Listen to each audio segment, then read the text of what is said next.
Olá, seres sinápticos! Tudo bem por aí? Eu sou a Marisa Fortes e esse é o Sinapticamente, um lugar em que a gente escuta gente do bem que vem trazer ideias inspiradoras que fazem as nossas sinapses se iluminarem.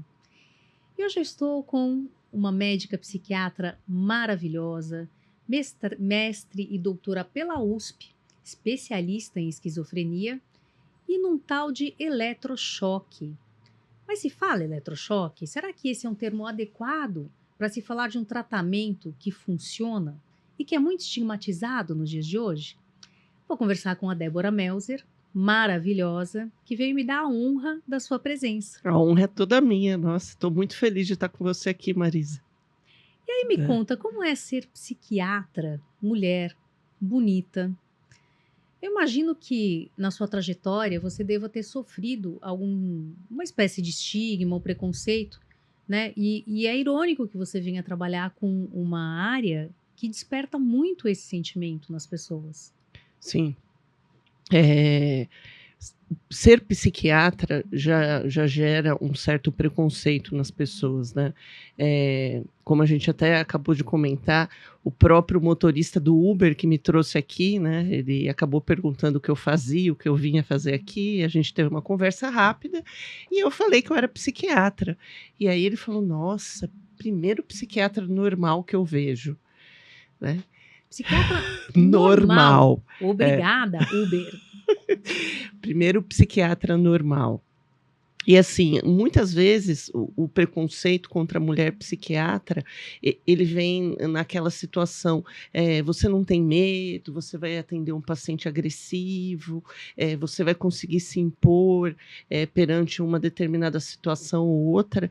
E uma coisa que eu falo muito para os pacientes, para os residentes, é que assim, os pacientes não são agressivos com a gente, né, a agressividade, ela não é uma coisa inerente, embora ocorra, a doença psiquiátrica, né. Muitas vezes o paciente, ele acaba sendo agressivo com o médico, né, a gente falando de pacientes graves, que é geralmente o meu perfil de paciente, porque ele está com medo, ele está assustado e ele não foi bem abordado, não foi abordado de uma forma adequada. Sim, com certeza. Ao longo da minha trajetória, eu senti, esse preconceito, né, por ser mulher, em muitos momentos por ser jovem. Você disse bonita, né, fazer o quê? Bonita, então. E a É, psiquiatria, ela aos poucos vai deixando de ser um domínio, né, dos homens sim, e aos pouquinhos acho que a gente consegue ganhar espaço como em todas as áreas da vida, né? Mesmo eu tenho impressão, na psicoterapia, por exemplo, são muitas mulheres. Eu não tenho esse número, mas a impressão que eu tenho é que temos mais mulheres do que homens, né? Então, não sei por que as pessoas falam, ai, me indica uma psicóloga, eu falo, eu posso indicar um profissional psicólogo para você, né? Seja homem, seja mulher, que vai ser bom e excelente, e talvez isso não faça muita diferença inicialmente, dependendo do quadro apresentado, né? Não sei qual é a sua opinião sobre isso. sim, tem muitos estigmas, por exemplo, em relação à idade, né, tem pacientes que falam: "Olha, você me indica uma psicóloga, mas eu quero uma psicóloga que seja mãe, porque senão ela não vai me entender". Já ouvi de paciente, né: "Eu não sou mãe". "Ah, você não sabe o que eu sinto", né. De fato, a gente não sabe tudo que as pessoas sentem, mas, você não precisa, ter vestido aquele sapato exatamente para poder auxiliar aquela pessoa. No caso da psiquiatria, a gente tem todo um aporte técnico, né, de avaliação e mesmo de diagnóstico que talvez independa, né? Talvez na psicoterapia isso faça algum sentido, mas na psiquiatria, realmente, acho que isso não chega a ser um entrave, né, Sim. de alguma maneira. Sim, porque a E, maior parte das vezes, o que é importante ali é o conhecimento técnico, né. uhum. E por que essa escolha, ou a vida foi te levando para essa escolha? Como foi que você foi parar nessa especialização? É claro que a gente sabe que você atende burnout, transtorno de personalidade, transtorno de humor, ou seja, que você tem uma bagagem sólida nos transtornos mentais de maneira geral, mas no Hospital das Clínicas você atua lá com uma população que é a população com esquizofrenia, Sim. né? Então, como que a vida foi te levando ali E mais, por que e como você permaneceu? O que te atrai nesse trabalho, enfim? Bom, quando eu concluí a residência, em 2004, o Dr. Teng me convidou para participar do ambulatório de interconsultas, que era, a princípio, o que eu gostaria de fazer na psiquiatria, que era trabalhar com doenças psiquiátricas que têm doenças clínicas envolvidas. Né? Trabalhei muito tempo no CRT-AIDS, com pacientes que fizeram tratamento para hepatite, e que algumas doenças têm uma repercussão muito grande sobre o estado mental dos pacientes, seja por ter a doença, pelo tratamento, ou até mesmo por questões orgânicas que atingem aí o sistema nervoso. Enfim, trabalhei, né, 14 anos lá no grupo de interconsultas, mas em 2006, né, eu sou casada com outro psiquiatra, que é o Rafael Bernardon. Minha Nossa Senhora da Quiropita, como é que faz, gente? Eu não vou nem Então, te perguntar como são seus jantares, tá? Não são tranquilos. E ele era do serviço de eletroconvulsoterapia, né, na época do professor Rigonati, e faltava uma pessoa na escala. Né? Cada dia lá um médico faz o ECT. E aí ele falou para mim, você não quer fazer ECT, aprender a fazer ECT, vir fazer ECT? E aí eu não tinha vivência nenhuma do ECT. Né? ECT é eletroconvulsoterapia, que é o nome adequado para os tais eletrochoques que a mídia insiste em usar inadequadamente ainda nos dias de hoje. E eu, assim, hoje em dia, né, com o advento aí da psiquiatria intervencionista, que é uma coisa que está bastante na moda agora, as pessoas fazem especializações, né, mais conhecido com o nome de fellow, em intervencionista, e eles aprendem a fazer ECT, estimulação magnética transcraniana, infusão de cetamina. Isso são os neuromoduladores, ou neuromodulador é outra coisa? É que, assim, existe a neuromodulação, né, que é uma especialidade dentro da psiquiatria, que a gente usa alguns recursos, que geralmente os principais, a eletroconvulsoterapia, estimulação magnética transcraniana e estimulação transcraniana com corrente contínua. Uhum. E também, dentro da intervencionista, tem as infusões de cetamina. Enfim, hoje em dia as pessoas fazem especialização para isso, mas naquela época não tinha. Então eu fui lá para o serviço de ECT para dar um auxílio lá para o professor Rigonati, para o Rafael, e acabei encontrando um universo que eu não conhecia, que foi profundamente apaixonante, que era ver os pacientes ressuscitarem. Ressuscitarem? Sim, ressuscitarem. Como assim? Me conta. O que acontece? Lá no Hospital das Clínicas, a gente acaba tendo assim, como é um hospital terciário, a gente acaba atendendo muitos casos complexos da rede de saúde mental de todo o estado e, quiçá, até de todo o Brasil. Então, existem alguns quadros que os pacientes não respondem a medicações e vão cronificando. Né? Um dos diagnósticos assim que foi muito impactante para mim, que eu vi diversas vezes lá, é uma doença chamada síndrome de Cotard. Uhum. A síndrome de Cotard é uma cronificação da depressão, onde o indivíduo ele começa a ficar psicótico. E então ele começa a acreditar que partes do corpo não funcionam mais, ou até que ele já morreu, está necrosado, está morto, né? Assim, o tratamento de escolha para a síndrome de Cotard é a eletroconvulsoterapia. Outros tratamentos o paciente não melhora. Né? Então, por isso que eu falo ressuscitar. Então, eu via pacientes que estavam com sonda, caquéticos, com escaras, assim, meses na cama. Completamente fora de combate. Morto, sim, morto. Uhum. Pessoa, né, já morri. Se você perguntar para o paciente falar, eu já morri, eu não sei o que estou fazendo. Uma vez falava, você não vai conseguir pegar o meu acesso porque a gente, né, no caso desse senhor, ele estava desidratado e ele foi fazer CT, porque eu não tenho mais sangue. Meu Deus. Não tenho mais sangue. E aí, depois de alguns procedimentos, o paciente, né, volta a comer, não precisa mais de sonda. Ganha uma autonomia relativa. Volta a ter a vida normal. Esse senhor era um professor de piano e ele achava que daqui para baixo estava tudo necrosado já. Então, ele não bebia água.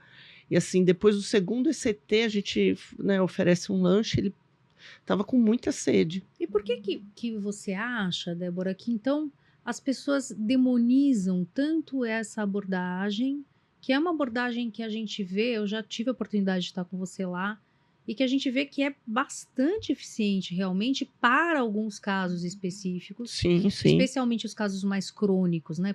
Por que então é demonizada essa prática ainda nos dias de hoje? Eu acho que, primeiro, há um preconceito, né, um desconhecimento. E o que acontece? A eletroconvulsoterapia, de fato, sim, ela foi utilizada de forma exagerada e não controlada na época que não existiam outros tratamentos, né? Então, assim, se a gente for falar de toda a história de tratamentos psiquiátricos, até aproximadamente a metade da década de 60, não existia nenhum remédio para os pacientes com transtornos mentais, né? Na década de 30, dois italianos, né, que foram os desenvolvedores da eletroconvulsoterapia, eles observaram o que acontecia. A pessoa ficava psicótica, algum transtorno mental muito grave, ele era institucionalizado, ia para um hospital psiquiátrico. E lá, por algum motivo, a pessoa caía, batia a cabeça, tinha uma febre, aconteceu qualquer coisa, ela convulsionava, e depois ela melhorava. Então, eles falaram, tem alguma coisa aí. Começaram a estudar. Promoviam convulsões com algumas substâncias, até que foi desenvolvida essa técnica. E aí, dos anos 30 até os anos 60, era um dos únicos recursos terapêuticos para casos psiquiátricos graves. Então, quer dizer, a eletroconvulsoterapia, ela provoca uma convulsão que teria um efeito benéfico no cérebro. Exatamente. Debelando sintomas graves e recorrentes, né, de um transtorno mental grave. Sim. Existe, assim, a gente sabe que não tem um mecanismo só que é o promovedor da melhora dos pacientes. É um conjunto, né, que ainda está sendo, né, tem muitos estudos aí mostrando, então tem várias hipóteses.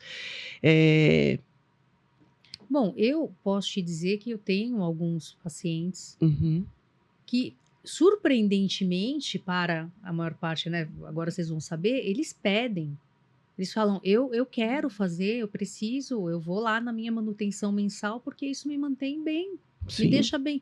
Então, esse nível de clareza, porque é desconfortável, né? A aplicação não é... talvez por isso também tenha preconceito, né? Porque Sim. envolve anestesia, mas as imagens que a gente tem, inclusive na cinematografia, elas são imagens que não correspondem, eu acho, que à realidade. Ou você acha que sim? Eu acho que elas que podem corresponder à realidade do passado. Então, o que acontece? Naquela época, os pacientes não recebiam relaxante muscular, o procedimento não era obrigatoriamente realizado por um médico psiquiatra assistido por um anestesiologista junto. Nos hospitais eram feitos assim pela enfermagem.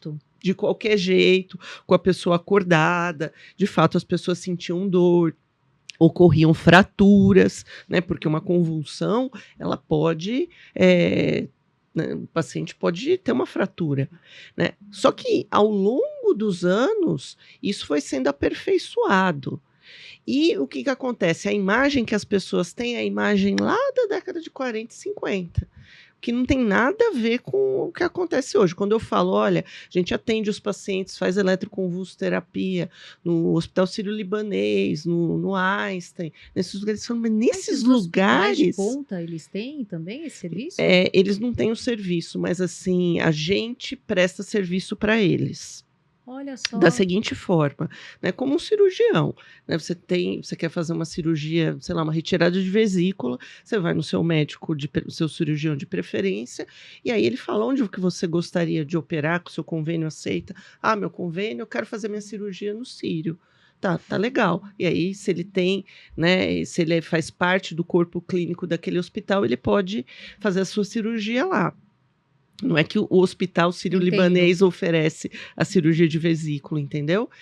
Mas a gente realiza nesses hospitais, há alguns que têm até de rotina, mas, assim, as pessoas falam: "Nossa, mas uma coisa ultrapassada".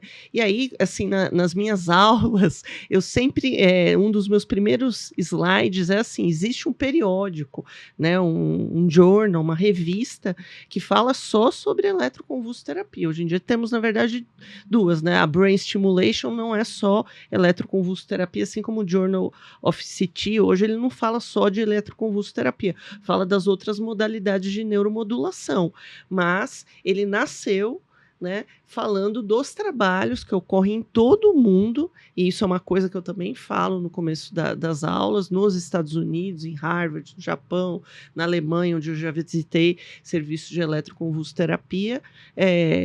Assim, é um tratamento que acontece porque há algumas patologias que, de fato, os pacientes precisam e eles não vão responder a outras coisas. Até hoje, a indústria farmacêutica, para algumas coisas, ela ainda não conseguiu desenvolver nenhum recurso. Só para informação das pessoas que estão assistindo, quais são as principais psicopatologias que podem ter indicação para o ECT? Então, depressão grave, principalmente a depressão com sintomas psicóticos, né, como eu falei, a síndrome de Cotard, a esquizofrenia resistente ao último remédio, né, que a gente usa dentro do tratamento da esquizofrenia, que é a clozapina.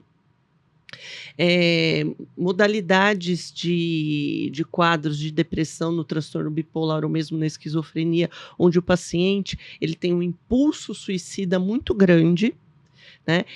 Esses quadros, já é comprovado que os pacientes têm uma diminuição do impulso suicida com a associação da eletroconvulsoterapia ao tratamento medicamentoso.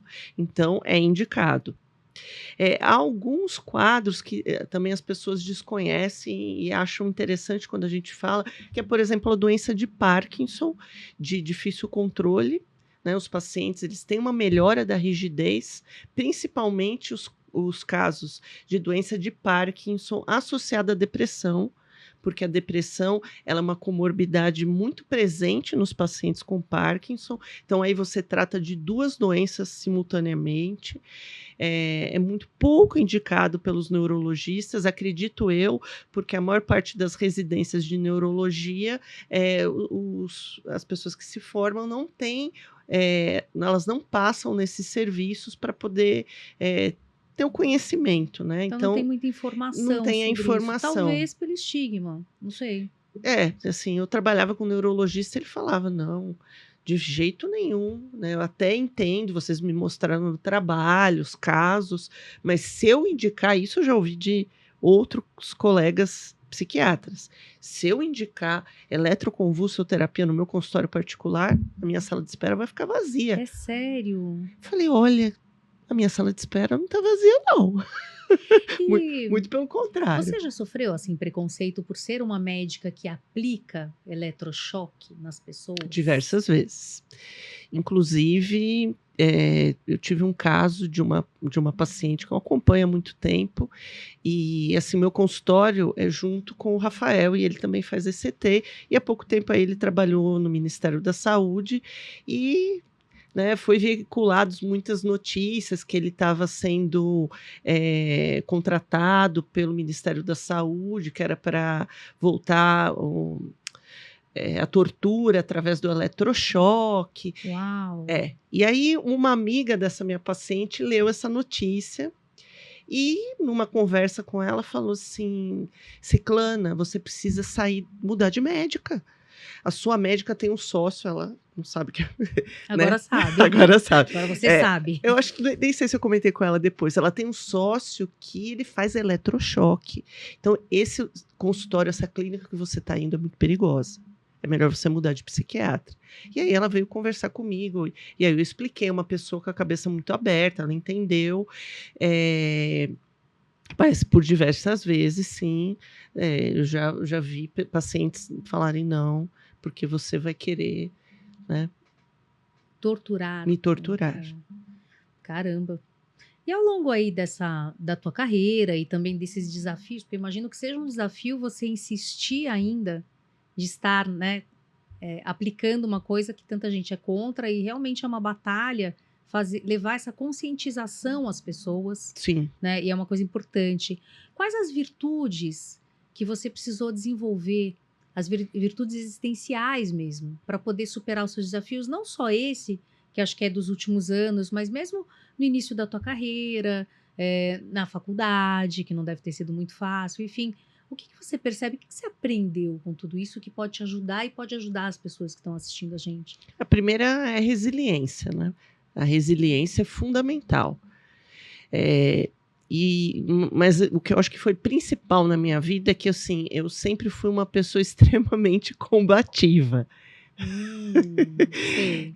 Ainda sou. Pouquito. Só um Só um pouquinho. pouquinho. Só um pouquinho, né? Muito combativa. E a gente não pode ser tão combativo, né? Porque as pessoas têm tempos diferentes, né? Por isso a resiliência é importante. Porque com a resiliência você consegue ir, né, caminhando ao lado dessas situações até chegar ao tempo da outra pessoa e ela entender. Então, por exemplo, voltando para a história da eletroconvulsoterapia, quando algum paciente fala alguma coisa, olha, e isso eu uso muito com os pacientes. Olha, a indicação para o seu familiar é eletroconvulsoterapia.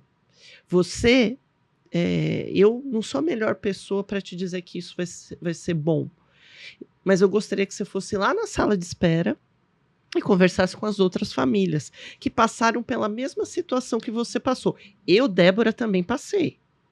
Eu tenho uma história pessoal que aconteceu depois que eu estava lá no serviço de ECT. É mesmo? Vai contar essa história, pessoal, para nós. Eu vou contar, posso contar. Gostaria de ouvir. Em 2010, mais ou menos, eu já estava há 4 anos no serviço de ECT. O meu avô morava com a gente e ele desenvolveu uma síndrome de Cotard, inclusive. Nossa, olha isso. Olha como a vida é. E aí a minha irmã me ligou um dia e falou assim, olha, ele tá falando umas coisas estranhas, perguntando quando é que vai chegar o caixão dele, que ele já tá morto, que ele não vai comer. Ele tava uma caveira já, que não vai comer. Aí eu falei, nossa. E assim, dentro da minha família, né, que não é uma família de médico, e que é assim, meu pai teve muito preconceito quando eu disse que eu queria fazer psiquiatria. Ele achou um absurdo, sim, isso não é para você, né? Vai ser cirurgiã, minha filha. Não, pediatra ou geriatra, porque não tem perigo. E geriatra, entendeu? É sempre bom que a gente não paga consulta quando a gente fica mais Sim, velho, mas né? eu acho que ele não estava. Aquela época, né, meu pai assim, é relativamente jovem, né? Me teve jovem. Então ele achava que, assim, a minha percepção é que não havia perigo, porque um velhinho não vai te atacar. Entendeu? Vai nessa, baby. Era assim, ele estava querendo aí, né? Mas enfim. E era o pai dele. E que já precisava estar tomando remédio e que não tomava remédio porque ele achava um absurdo tomar remédio.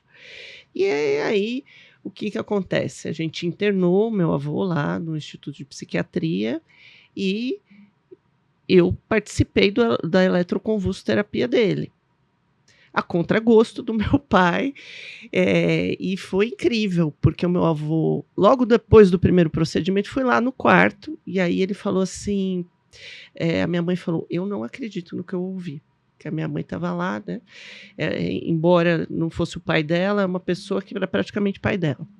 Foi ela que até assinou o termo de consentimento. Ela falou para mim, ele me virou na hora que ele acordou e falou para mim, estava perdido aqui nesse hospital e, de repente, encontrei a Débora. E eu quero ir embora para casa. Sim, como é que a gente vai embora para casa? Caramba! Ele ficou super bem. Ou seja, zero, não tinha mais nenhuma percepção de estar morto, dessas percepção, ele teve uma resposta incrível, né? Eu falo para os pacientes.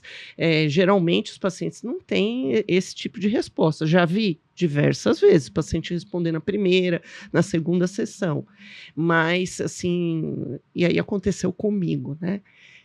Então como é que é isso? Agora eu quero puxar um pouquinho, né? É tudo por acaso na vida? As coisas são, né, por acaso? Me conta o que você acha disso, assim. Eu acho que as coisas não são por acaso, obviamente, né?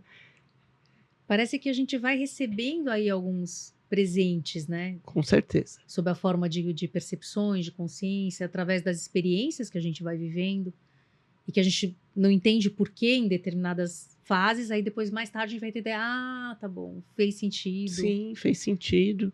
Eu até acho que a minha própria escolha da especialidade, que era uma coisa que eu, assim, nunca tinha pensado durante o curso. Eu fiz faculdade de medicina de Jundiaí, nosso internato, aquela época, era no Hospital do Juqueri. Então, a minha visão de psiquiatria, você pode imaginar qual era. Sim. E por isso que eu nem quis fazer residência lá, eu nem prestei residência para poder fazer, porque assim, de jeito nenhum, era um ambiente muito ruim, era um ambiente horrível. Aquela época dos anos 90. Então, você teve a oportunidade de ver, inclusive, a eletroconvulsoterapia ser aplicada de uma maneira Lá não. inadequada. Não, lá tinha? nessa época já não tinha mais. Ah, entendi. Né? E assim, a gente passou pouco na psiquiatria, a gente tinha pouca, assim, a gente atendia no Hospital de Clínicas de Franco da Rocha, que era o nome lá do Hospital Geral, a gente atendia os pacientes das colônias, né, que, assim, Franco da Rocha lá tinha várias colônias de pacientes moradores, né, pessoas até que nasceram lá no hospital, filhos de pacientes. Sim, então era até mais ou menos uma regra, né, tem as pessoas da cidade de Franco da Rocha, mas se vier algum paciente das colônias, ele vai passar na frente de todos. Então, grande parte do nosso público eram pacientes psiquiátricos. Mas aí como é que você resolveu? Então você não queria de jeito nenhum. Não, eu queria fazer, assim, sempre gostei de procedimento e olha como as coisas são. Precisou alguém no serviço de ECT para eu ser convocada para fazer procedimento dentro de psiquiatria, porque aí eu já nem lembrava mais dos procedimentos. Entendi. Né? Assim, as coisas vão girando. Uhum. E aí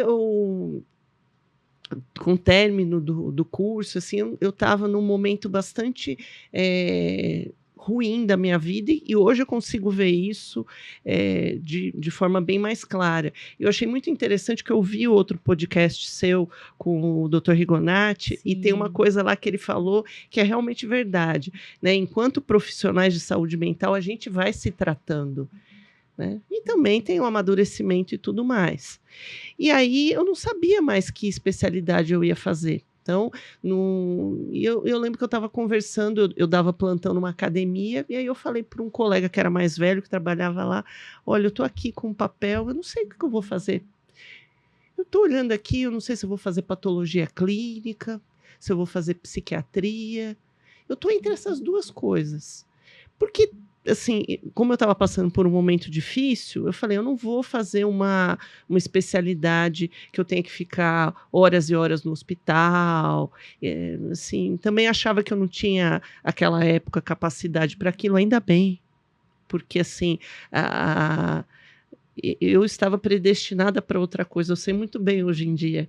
Como é complicado a gente precisar tomar decisões quando a gente está passando por um momento difícil. Sim. Né? Todo mundo fala, se você está assim, em crise, não tome decisões, mas às vezes a data não espera, né? A sua data de inscrição não ia esperar. Sim. E você precisava realmente decidir. Sim, aí o colega falou assim, patologia não tem nada a ver com você, você gosta de gente, olha, a gente tem você tem um excelente convívio com os pacientes aqui, faz psiquiatria. Eu falei, tá bom, vou fazer.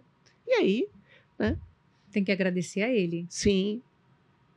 Né? Não, uma pessoa que eu perdi contato, lembro do nome dele, mas... Então, obrigada a você. Obrigada a você, Edson. Edinho mandou super bem, Edinho, valeu. Mas eu estava bem já, com muita tendência à psiquiatria mesmo. Como é que você enxerga a questão da espiritualidade na sua prática ou na sua vida? Enfim, você que trabalha com pacientes tão graves, eu imagino que seja necessário ter uma partícula de espiritualidade para poder buscar entender isso ou lidar com isso, com o estresse que deve ser, né, essa seara. Com certeza, né? Eu sempre falo, o melhor paciente é aquele paciente que tem fé, né? Que tem religião, porque esse paciente ele já está a 10 passos do tratamento. Né? Quando você encontra uma pessoa totalmente sem fé, sem religião, é muito mais difícil, né, a gente conseguir mostrar para o paciente que ele vai conseguir sair daquela situação, que tem um caminho, né, e que tudo está o levando a melhor e tudo mais. É fundamental.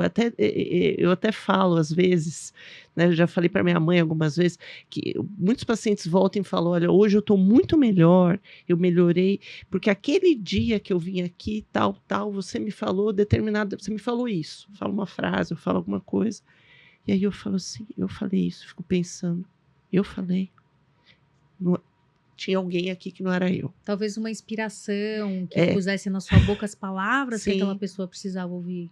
Com certeza. Né? É muito, muito, muito profundo isso que você está dizendo. Né? E eu fico pensando, como talvez a premissa mais profunda e mais significativa da religião ou da espiritualidade, que eu gosto mais, porque não importa a roupagem, talvez seja a esperança. E a gente percebe que quando a pessoa consegue cultivar a partícula de esperança em transtornos mentais, ela não sucumbe. E ela consegue alcançar uma melhora surpreendente. E aí, apesar da gente nunca misturar, né, religião com psicoterapia, a dimensão da espiritualidade, da fé, seja ela em que formato for, ela se torna muito importante para alcançar sucesso clínico. Não sei se você enxerga isso também na psiquiatria. Sim. Eu sempre falo para os pacientes, né? Eu não desisto de você, porque você, né, assim, por mais que o paciente, geralmente o perfil de paciente que hoje em dia eu atendo, são casos, boa parte dos meus pacientes são casos resistentes ao tratamento por conta de eu trabalhar com neuromodulação, esquizofrenia resistente ao tratamento, psiquiatria intervencionista. Então, eu recebo muitas pessoas que falam: olha, eu não tenho mais esperança. Tipo, ou você é a minha última esperança. Que responsabilidade. E muitas vezes eu falo: mas eu não desisto. Ou a pessoa volta e fala: isso aqui não deu certo, isso aqui não deu certo, o ECT não deu certo, e agora? Eu falo: vai dar certo, porque eu não desisto nunca.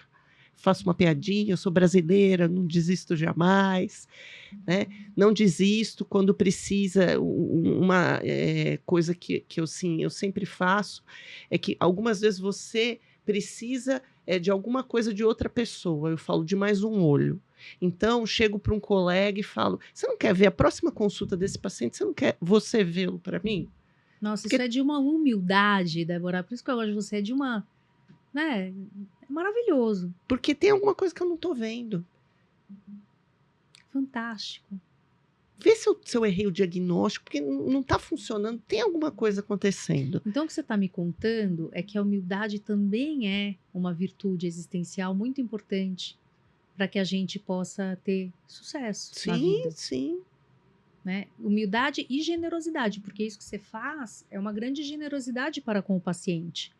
Né? Você colocar o bem-estar dele em primeiro lugar.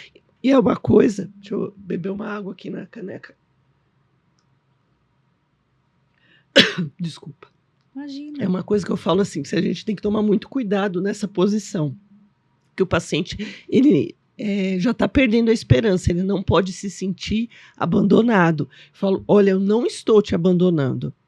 Você só vai, ao invés de mês que vem, por exemplo, vir comigo, você vai com a doutora X, porque talvez eu não esteja vendo alguma coisa em você.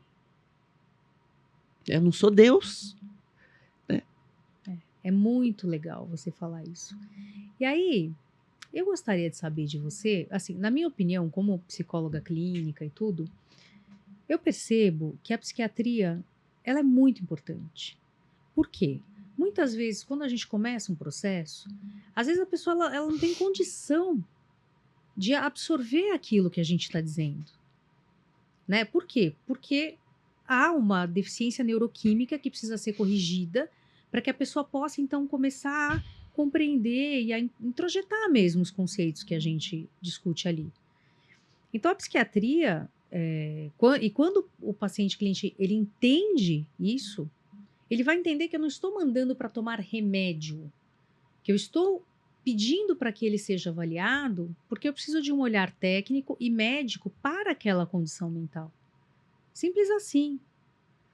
Então, eu gostaria de saber, na outra ponta, do outro lado do balcão, qual é Uhum. a importância para os psiquiatras que o paciente faça uma psicoterapia? Se é importante, se vocês enxergam isso como algo que pode ajudar, que potencializar o sucesso clínico de vocês? Com toda certeza, né? Eu falo para os pacientes que o tratamento deles é como se fosse uma mesa, né? A mesa ela tem 4 pés, né? Um pé é o tratamento médico, e eu gosto de reforçar isso porque as pessoas falam: "Ah, tomar remédio para a cabeça". Falo para os pacientes: cabeça é um órgão como qualquer outro no seu corpo, inclusive um órgão muito importante, porque ele coordena muitos outros.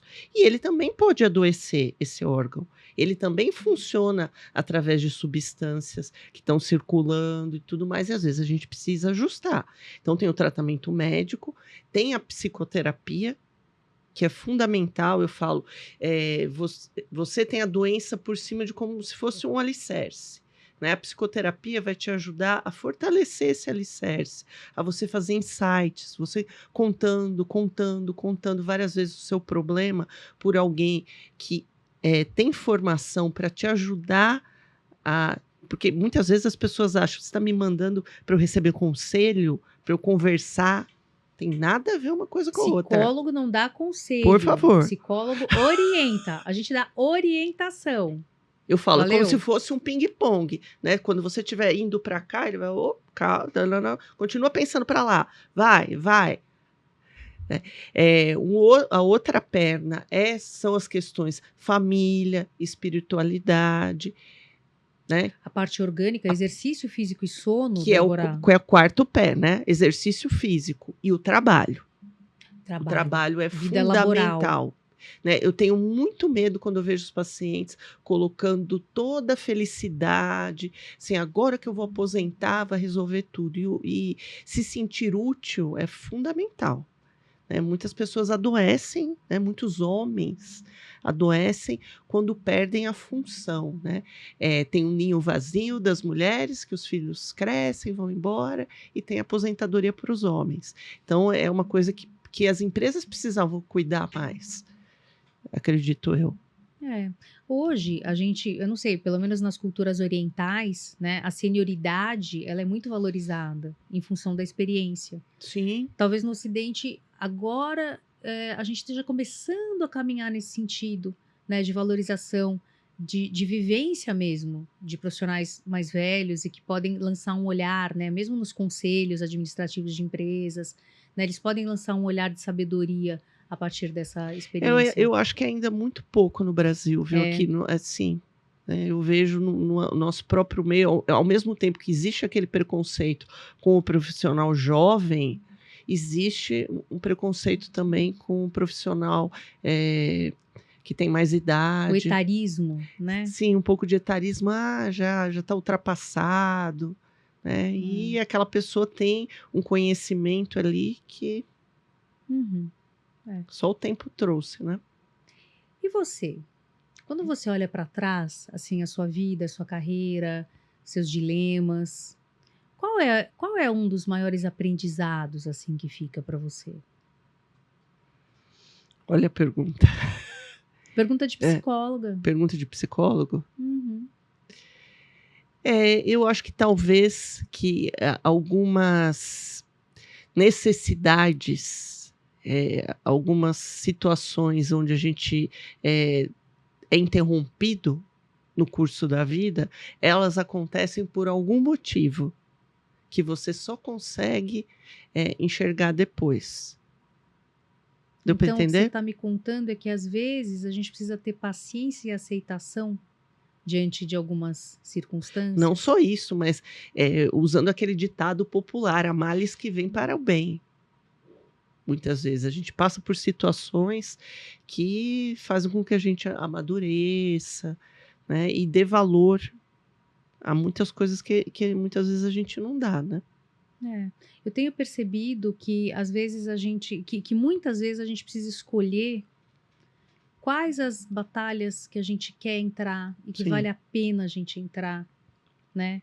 Eu costumo falar muito aquele ditado: quais pontes atravessar e quais pontes queimar, para a gente não gastar energia psíquica em vão, porque atualmente a energia psíquica é um grande patrimônio.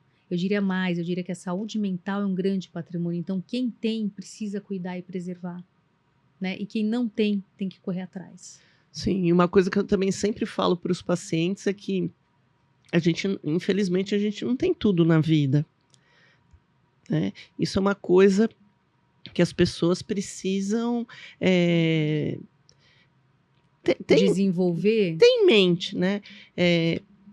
Que assim, cada escolha é uma renúncia. Então, quando você escolhe uma coisa, você precisa renunciar a outra. Então, uma tolerância à frustração realmente, né? Que cada vez mais a gente vê menor, né? Eu não sei se isso é uma conversa de essa geração, né, de gente velha, mas a gente vê que a tolerância à frustração está cada vez menor. Isso em talvez todos os públicos. Eu não sei se é só da galerinha mais jovem, né? Mas eu acho que as pessoas, de uma maneira geral, elas têm mais dificuldade sei lá, de aceitar, né, certas limitações.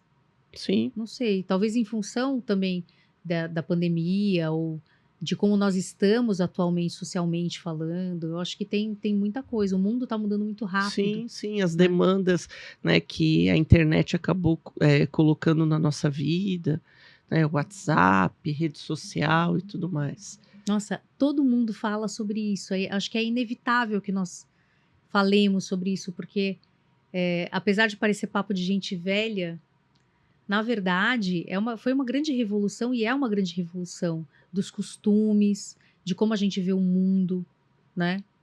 E uma das coisas assim que eu tenho prestado muita atenção é na atenção plena, na necessidade da gente voltar um pouco para a gente e conter essa vertiginosidade, né, da tecnologia.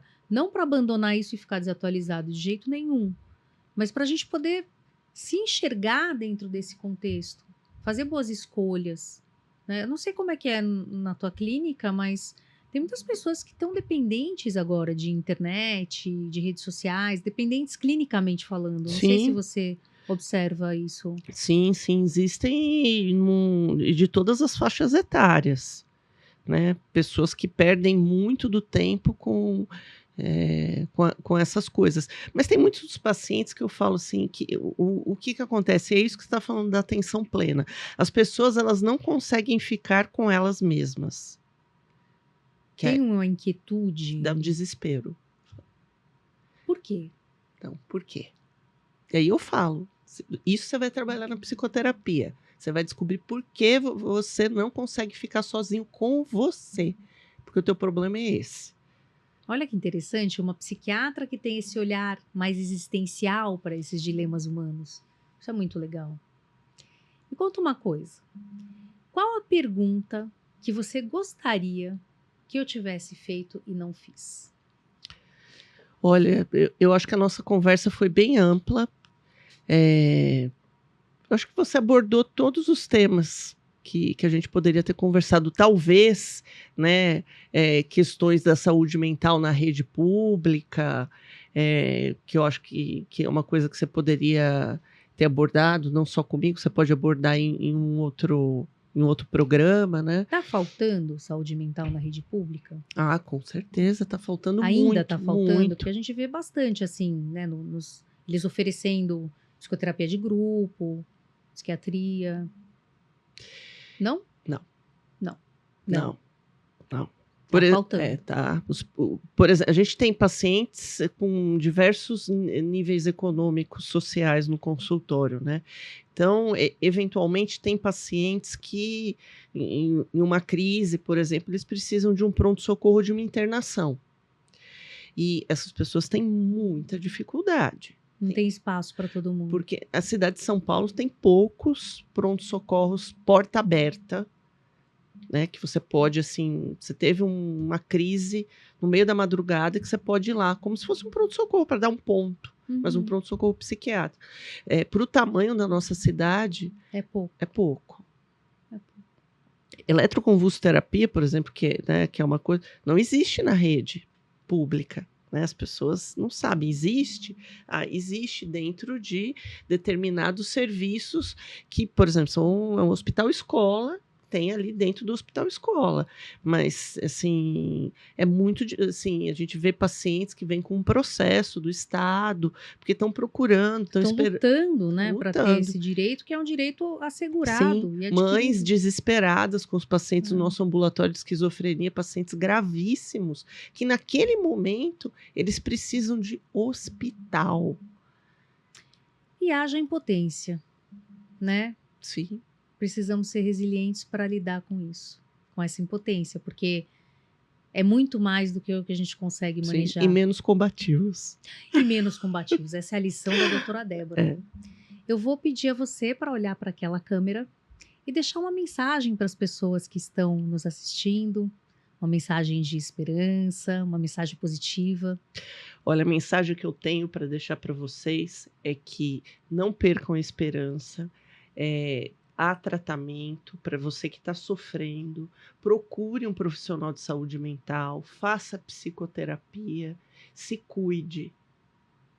Essa é a mensagem. Essa talvez seja a melhor mensagem. Se cuide. Se Né? cuide. Porque muitas vezes a gente se abandona. Eu percebo isso. Em muitos processos que a gente percebe de sofrimento humano, tem abandono. Sim, né? autoabandono, né? Autoabandono. A gente se abandona. Então, eu quero agradecer demais a você pela presença. Para mim foi uma honra ter você aqui. Eu estou super feliz, Marisa. Foi gostoso, É. foi legal, foi fluido, foi muito bom. Quero te agradecer de coração. Parabéns aí pelo programa, pela iniciativa. É isso aí, vamos levar aí uma mensagem positiva para as pessoas, né? E informação, porque informação nunca é demais. Estamos terminando mais um Sinapticamente. Muito obrigada pela companhia, obrigada por estar aqui, obrigada por poder receber todas essas informações que a gente tem e temos um encontro marcado no próximo programa. Até lá!